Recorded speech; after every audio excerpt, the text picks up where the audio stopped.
Hello everyone, welcome to my channel brilliant minds. तो आज की इस वीडियो में हम class 10th financial market management का अपना न्यू चैप्टर शुरू करेंगे। चैप्टर 5, चैप्टर का नेम है हमारा डेरिवेटिव्स। तो इस चैप्टर को हम स्टार्ट करेंगे और इसी वीडियो में यानी कि एक ही वीडियो में हम अपने पूरे चैप्टर को कंप्लीट कर लेंगे।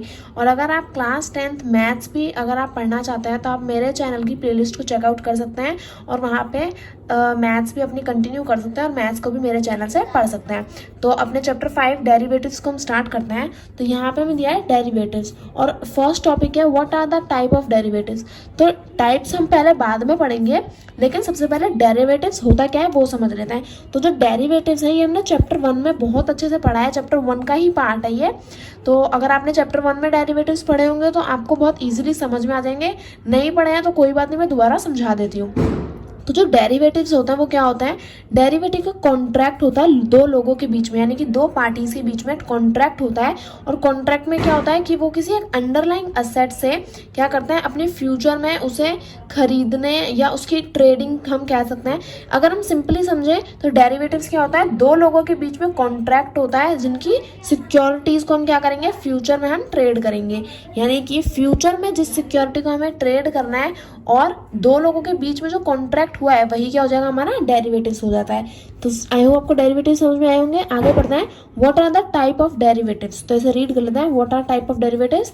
यहाँ पे उसके डेरिवेटिव्स के टाइप्स दे रखे हैं। सबसे पहला टाइप हमें दिया है फॉरवर्ड, यानी कि फॉरवर्ड एक डेरिवेटिव का टाइप है। तो क्या है फॉरवर्ड, उसे रीड करते हैं। A forward contract is a customized contract between two entities where settlement takes place on a specific date in the future at today's pre agreed price. यानी कि डेरिवेटिव्स मैंने अभी समझाया कि दो लोगों के बीच का कॉन्ट्रैक्ट है, तो उसके टाइप भी ऐसे ही होंगे ना, अलग तो होंगे नहीं। तो उसके टाइप में जो हमारा फॉरवर्ड कॉन्ट्रैक्ट है, जो हमारा फॉरवर्ड डेरिवेटिव है, उसका मतलब क्या है कि ये फॉरवर्ड जो है वो दो लोगों के टू एंटिटीज मीन्स दो पार्टी, दो लोग। तो टू पार्टीज और टू एंटिटीज के बीच में क्या होता है, एक कॉन्ट्रैक्ट होता है जिसमें क्या होता है कि दोनों पार्टीज क्या करती हैं, आज के दिन मतलब टुडे, आज के दिन क्या करेंगी, अब एक सिक्योरिटी है जिसे वो फ्यूचर में खरीदेंगी, अभी नहीं खरीदेंगी, फ्यूचर में उसकी ट्रेडिंग होगी। तो टुडेज यानी कि आज के दिन पे क्या करेंगी, उस सिक्योरिटी का एक प्राइस सेट कर लेते हैं कि इस प्राइस पे हम क्या करेंगे, 1 साल बाद, 2 साल बाद, जब भी उसकी एक स्पेसिफिक डेट तय कर लेते हैं कि इतने टाइम के बाद फ्यूचर में हम इस सिक्योरिटी को जो आज प्राइस हमने सेट किया है उस पर खरीदेंगे। मैं एक एग्जाम्पल देती हूँ कि जैसे आप और मैंने एक सिक्योरिटी को क्या किया, मुझे आपसे एक सिक्योरिटी खरीदनी है, मुझको आपसे एक सिक्योरिटी खरीदनी है। तो मैं आज के दिन क्या कह रही हूँ कि मैं इसे 1 लाख रुपए में खरीद लूंगी और आज 1 लाख रुपए हमारा डिसाइड हो गया और आज से 1 साल बाद खरीदूंगी। तो यानी कि आज अगर क्या है, अगर आज 1 जनवरी है तो 1 साल बाद यानी कि 1 जनवरी 2022 को मैं आपसे वो सिक्योरिटी खरीदूंगी। भले ही वो सिक्योरिटी फिर ज़्यादा प्राइस की हो जाए, उस टाइम पे 1 लाख से ज़्यादा की हो जाए, तब भी आप मुझे 1 लाख पे ही देंगे। और अगर 1 लाख से कम की भी है वो सिक्योरिटी, तब भी मैं आपसे 1 लाख पे ही खरीदूंगी। तो वो प्री एग्रीड प्राइस पे जब हम एक स्पेसिफिक डेट को क्या करते हैं, अपनी सिक्योरिटी को खरीदते हैं और ऐसा दो लोग के बीच में कॉन्ट्रैक्ट होता है, तो वो कॉन्ट्रैक्ट होता है हमारा फॉरवर्ड कॉन्ट्रैक्ट। आगे हमें दिया है फ्यूचर्स, तो इसे भी रीड कर लेते हैं। A future contract is an agreement between two parties to buy और sell an asset at a certain time in the future at a certain price. Future contract are special type of forward contract. ये line अच्छे से समझना, future contract are special type of forward contract in the sense that they form standardized exchange trade contracts such as future of the Nifty index. यानी कि future क्या होते हैं, जो फॉरवर्ड जो भी हमने पढ़ा है फ्यूचर, उसी का क्या है, एक स्टैंडर्डाइज फॉर्म है, एक अपडेटेड फॉर्म है। यानी कि फ्यूचर जो है वो फॉरवर्ड से ही आया है, फ्यूचर जो है वो फॉरवर्ड का ही एक स्टैंडर्डाइज पार्ट है। यानी कि फ्यूचर में भी क्या होता है, दो पार्टीज के बीच में हम क्या करते हैं, एग्रीमेंट करते हैं, कॉन्ट्रैक्ट करते हैं कि एक सर्टेन टाइम पे एक टाइम हम तय कर लेते हैं कि इस दिन या इस समय पे हम क्या करेंगे, जो भी हमारी सिक्योरिटी है उसे फ्यूचर में प्री एग्रीड प्राइस पे यानी कि सर्टेन प्राइस पे, एक जो हमने प्राइस तय किया है उस प्राइस पे इन फ्यूचर हम क्या करेंगे, एक स्पेसिफिक टाइम पे हम आपसे ले लेंगे। तो ये दो पार्टीज के बीच में क्या होता है, कॉन्ट्रैक्ट होता है टू बाय और सेल एन एसेट, यानी कि एक सिक्योरिटी को बेचने और खरीदने का। तो फ्यूचर फॉरवर्ड का ही एक स्टैंडर्डाइज पार्ट है, एक स्टैंडर्डाइज फॉर्म है, स्टैंडर्डाइज कॉन्ट्रैक्ट है। और यहाँ पे हमें दिया है standardize exchange trade contract such as future of the Nifty index. और फ्यूचर्स को हम क्या यहाँ पे इन्वेस्ट करते हैं, निफ्टी इंडेक्स में हम यहाँ पे इसकी इन्वेस्टमेंट करते हैं। आगे दिया है ऑप्शन, जैसे भी रीड कर लेते हैं। An option is a contract which give the right but not an obligation to buy और sell the underlying at a stated date and at a stated price, while a buyer of an option, ये थोड़ी अलग चीज़ है, पहले यहाँ से लेके यहाँ तक समझते हैं। तो हमें बोला है N option is a contract which give the right, यानी कि ऑप्शन भी क्या है, हमारा एक कॉन्ट्रैक्ट होता है दो पार्टीज के बीच में, दो लोगों के बीच में, जिसमें हमें क्या मिलता है, एक राइट मिलता है but not an obligation to buy और sell the underline at a stated date and at a stated price. यानी कि हमें जो ऑप्शन, जो हमने सिक्योरिटी बाय और सेल करी है, उसका हमें क्या मिलता है, एक राइट तो मिलता है बट क्या है, उसकी जो ऑब्लिगेशन है वो हमें नहीं मिलती है। राइट मिलता है उस कॉन्ट्रैक्ट से रिलेटेड, उस सिक्योरिटी से रिलेटेड, बट जो उस सिक्योरिटी की ऑब्लिगेशन है वो हमें नहीं दी जाती है।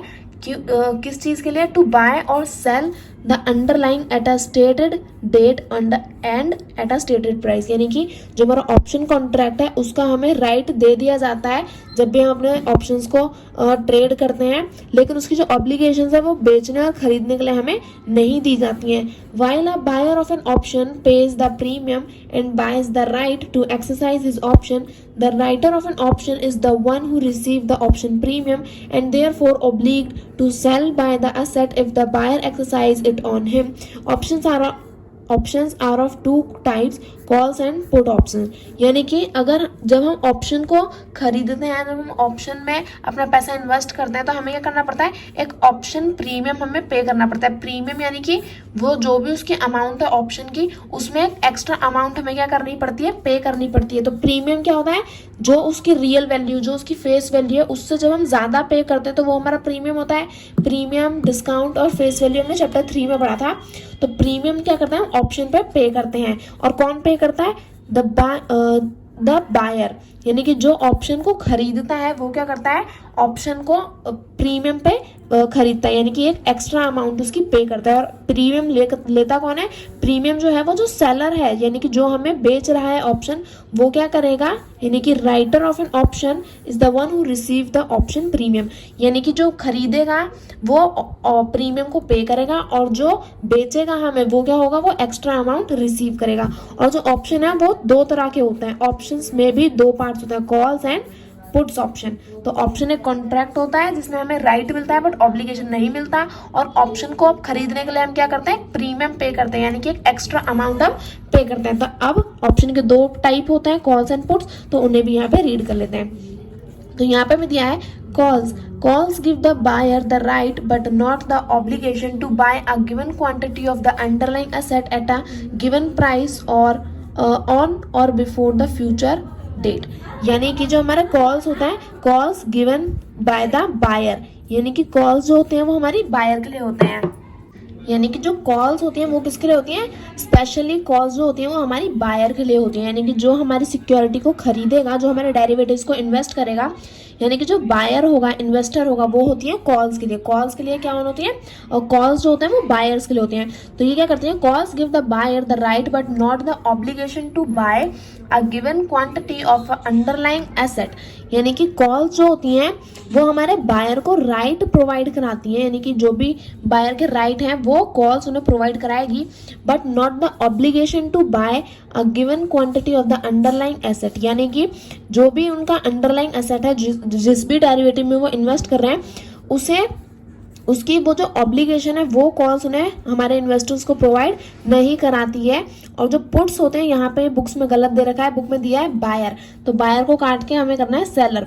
कॉल्स जो होती हैं वो बायर के लिए होती हैं, जो पुट्स होती हैं वो सेलर के लिए होती हैं। तो puts give the seller the right but not the obligation to sell a given quantity of underlying asset at a given price or on before a given future date। जो calls होती हैं वो buyers को right provide कराती है but obligation नहीं देती है किसी भी सिक्योरिटी में, लेकिन जो पुट्स होती हैं वो सेलर को राइट प्रोवाइड कराती है। सेलर यानी कि जो हमें वो दे रहा है, जो बेचने वाला है उस सिक्योरिटी को, यानी कि जो भी डेरिवेटिव्स को बेच रहा है हमें, वो हो जाएगा सेलर। तो पुट्स जो है वो हमारे सेलर को राइट प्रोवाइड कराएंगी बट उससे रिलेटेड कोई भी ऑब्लिगेशन, उस सिक्योरिटी से रिलेटेड उस सिक्योरिटी को बेचने के लिए कोई भी ऑब्लिगेशन जो है वो पुट्स उसे प्रोवाइड नहीं करती है। तो आई होप वो कॉल्स और पुट्स में अच्छे से समझ में आया होगा। आगे में दिया है presently at NSC future and options are traded on the Nifty and CNX, IT, bank Nifty and 116 stock single stocks. यानी कि जो हमारा NSE फ्यूचर्स है, जो अभी हमने ऊपर पढ़े फ्यूचर्स और ऑप्शंस, ये जो हमारे फ्यूचर्स और ऑप्शंस हैं ये अभी कहाँ पे ट्रेड हो रहे हैं, अगर हम देखें यहाँ पे तो futures and option are traded on the, कहाँ पे ट्रेड होते हैं, ये निफ्टी में ट्रेड होते हैं, CNX IT में ट्रेड होते हैं, बैंक निफ्टी में ट्रेड होते हैं और 116 सिंगल स्टॉक्स में भी हम क्या करते हैं, इन्हें ट्रेड करते हैं। आगे हमें दिया है वारंट, ये हमारे टाइप्स ऑफ डेरिवेटिव्स का लास्ट टाइप है, तो इसे भी देख लेते हैं। वारंट, वारंट क्या होता है, तो रीड करते हैं। Options generally have life of up to 1 year, यानी कि जो हमारे ऑप्शंस हमने देखे उनकी लाइफ क्या होती है, यानी कि वो कितने टाइम तक के लिए होता है, up to 1 year, up to 1 year. यानी कि जो हमारे जनरली जो ऑप्शंस होते हैं जिनमें हम इन्वेस्ट करते हैं वो क्या होता है, बस 1 साल तक के लिए ही होते हैं। ज़्यादातर क्या होता है, सिर्फ और सिर्फ 1 साल तक के लिए होते हैं, यानी कि 6 महीने, 9 महीने, 4 महीने, 12 महीने, बस इतने ही होता है। यानी कि 1 साल तक ही हमारे ऑप्शंस जो हैं वो जनरली होते हैं। The majority of option traded on exchange have maximum majority of 9 month, लेकिन अगर उससे भी ज़्यादा, अगर हम बिल्कुल मेजॉरिटी देखें तो majority of option traded exchange है मैक्सिमम मेजॉरिटी ऑफ 9 मंथ। ज़्यादातर वैसे तो 1 साल तक के लिए होते हैं, पर उसमें भी अगर हम देखें तो ज़्यादातर उनकी लाइफ क्या होती है, सिर्फ और सिर्फ 9 महीने वाले जो हमारे ऑप्शंस होते हैं उसमें लोग ज़्यादा इन्वेस्ट करते हैं। यानी कि ज़्यादा मेच्योरिटी, ज़्यादा ऑप्शंस जिनमें ट्रेड कर जाता है वो 9 मंथ वाले होते हैं। और अगर क्या होता है, 1 साल से ज़्यादा अगर के लिए हम किसी इन्वेस्टमेंट 1 साल से ज़्यादा वाले ऑप्शन में अगर हम इन्वेस्ट करते हैं तो वो 1 साल से ज़्यादा वाले ऑप्शंस को हम कहते हैं warrants. Longer dated options are called warrants and are generally traded over the counter. यानी कि जो लॉन्गर डेटेड ऑप्शन होता है, जो 1 साल से ज़्यादा का टाइम लेते हैं ऑप्शंस, वो उन वाले ऑप्शंस को हम क्या बोलते हैं, वारंट्स बोलते हैं। और ये वारंट्स कहाँ पे ट्रेड किए जाते हैं, ओवर द काउंटर पे, और OTC भी बोलते हैं इसे, OTC।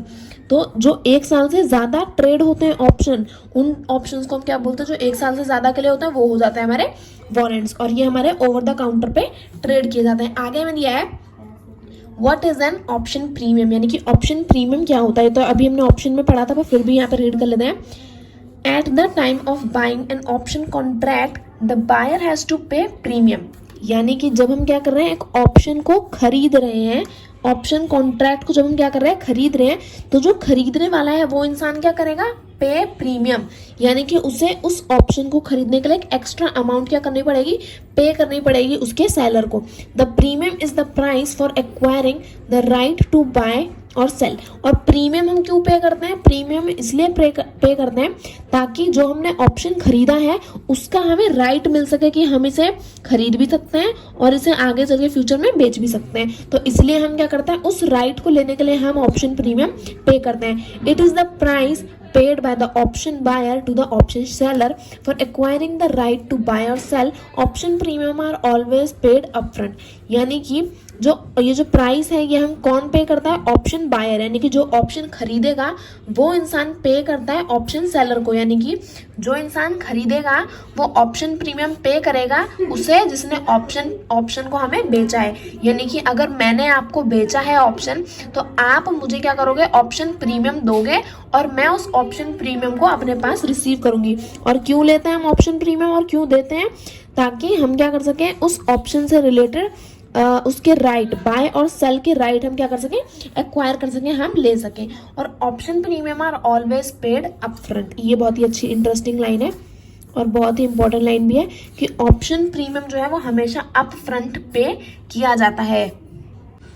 तो जो ऑप्शन प्रीमियम है, आई होप आपको अच्छे से समझ में आया होगा कि ऑप्शन प्रीमियम हमेशा अपफ्रंट पे होता है और हम क्यों पे करते हैं, ताकि बाय और सेल का जो राइट है वो हम एक्वायर कर सके। तो ऑप्शन प्रीमियम भी हमारा कंप्लीट हो गया। आगे में दिया है व्हाट इज कमोडिटी एक्सचेंज, यानी कि कमोडिटी एक्सचेंज होता क्या है, तो इसे रीड कर लेते हैं।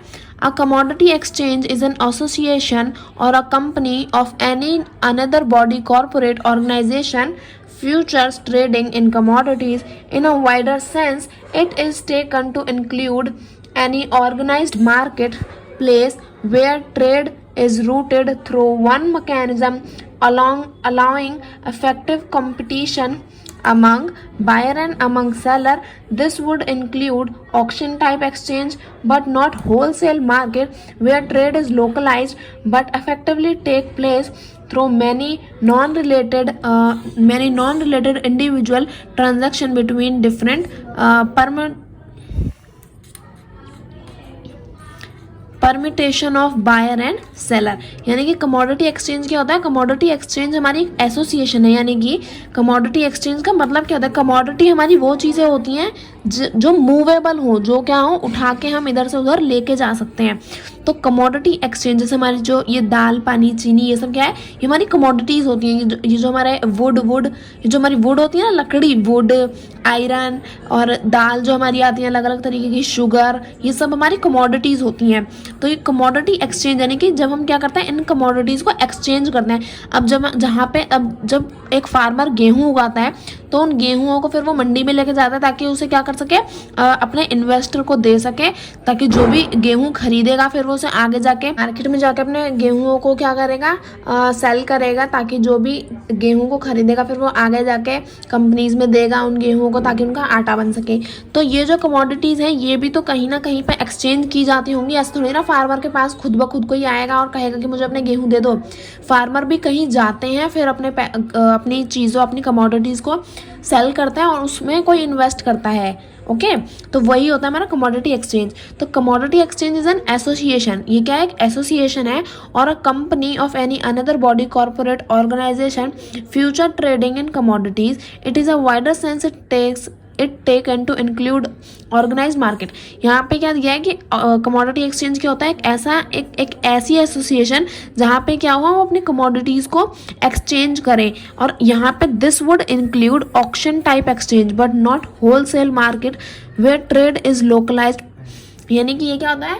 एक ऑक्शन टाइप एक्सचेंज है। ऑक्शन क्या होता है? जैसे हमारी बिड्स जो लगती है ना, तो जहाँ पे ये सब हो रहा होता है उसे हम बोलते हैं कि वहाँ पे, जैसे अगर इस जगह पे अगर ऑक्शन हो रहा है, यानी कि इस जगह पे अगर बिड्स लगाई जा रही है, तो मैं कहूँगी कि इस जगह पे क्या हो रहा है? ऑक्शन चल रहा है, यानी कि किसी चीज़ के ऊपर बिड्स लगाई जा रही है। तो ऐसे ही जो हमारी कमोडिटी एक्सचेंज होती हैं वो क्या होते हैं? जो भी हमारी चीज़ें हैं, जब हम उन्हें क्या कर रहे हैं, सेल कर रहे हैं, बाय कर रहे हैं, ट्रेड कर रहे हैं उनका, तो वो क्या होती है? ऑक्शन टाइप एक्सचेंज होता है। यानी कि यहाँ पे भी इन चीज़ों पर क्या लगाई जाती है?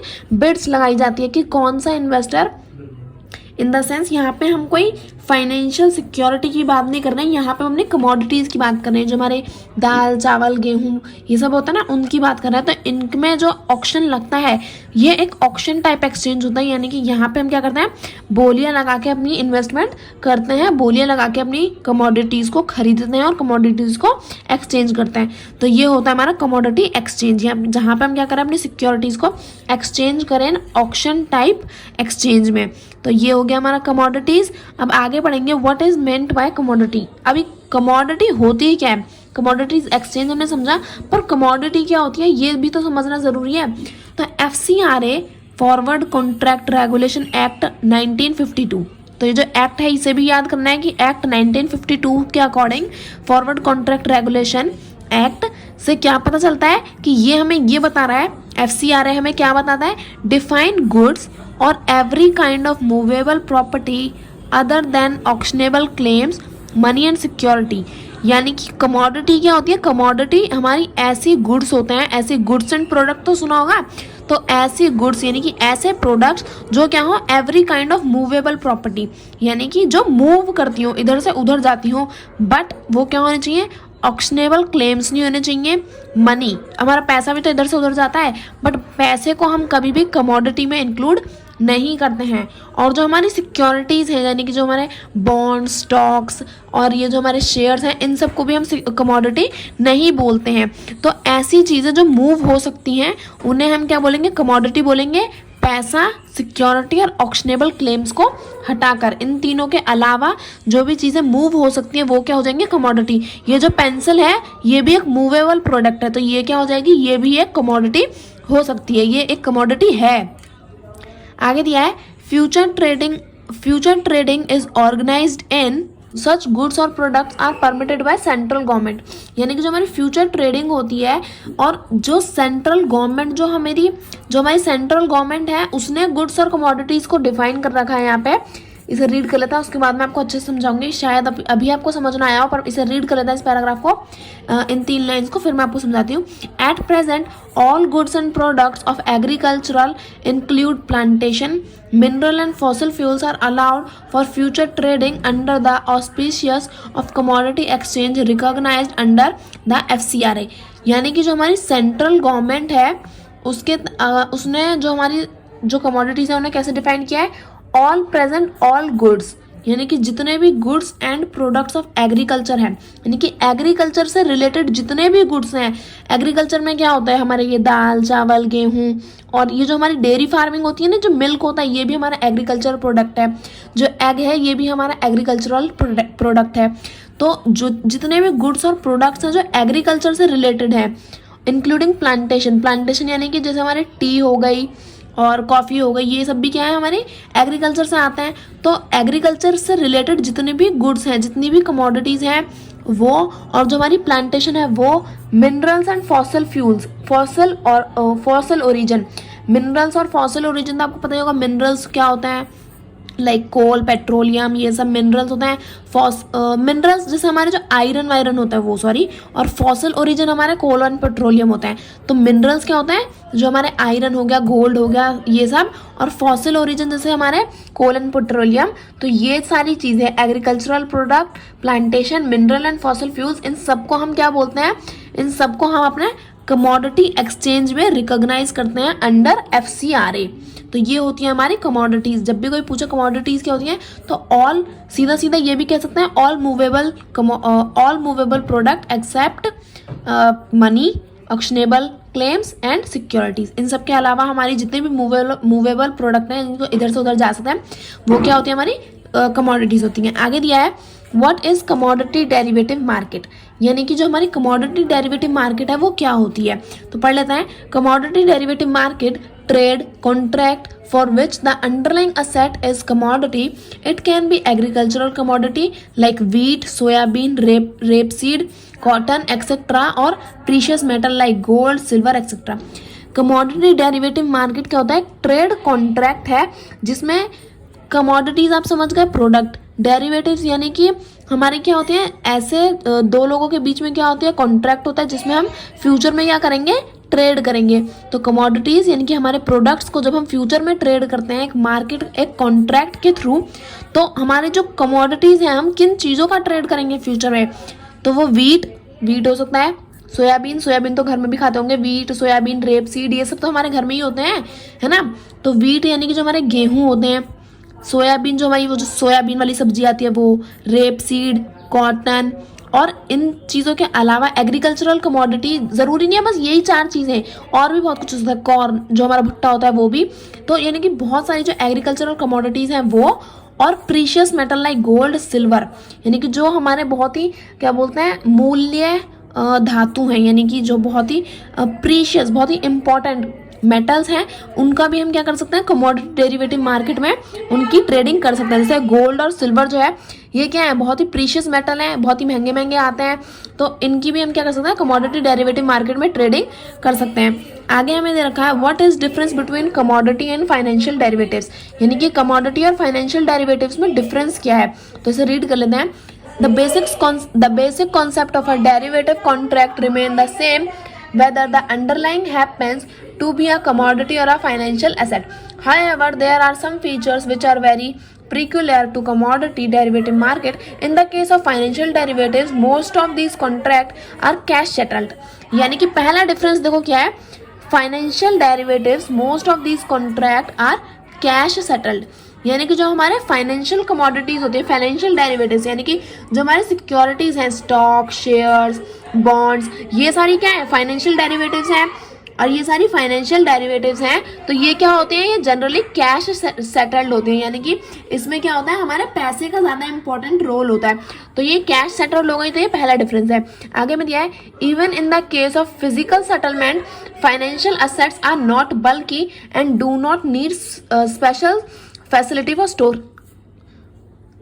फॉर स्टोरेज, यानी कि जो हमारे अगर हम फाइनेंशियल सेटलमेंट के अलावा भी अगर हम बात करें, यानी कि अगर हम पैसे को हटा के भी अगर बात करें, तो जो हमारे फाइनेंशियल असेट है ये क्या होता है, बल्कि नहीं होते हैं बिल्कुल भी।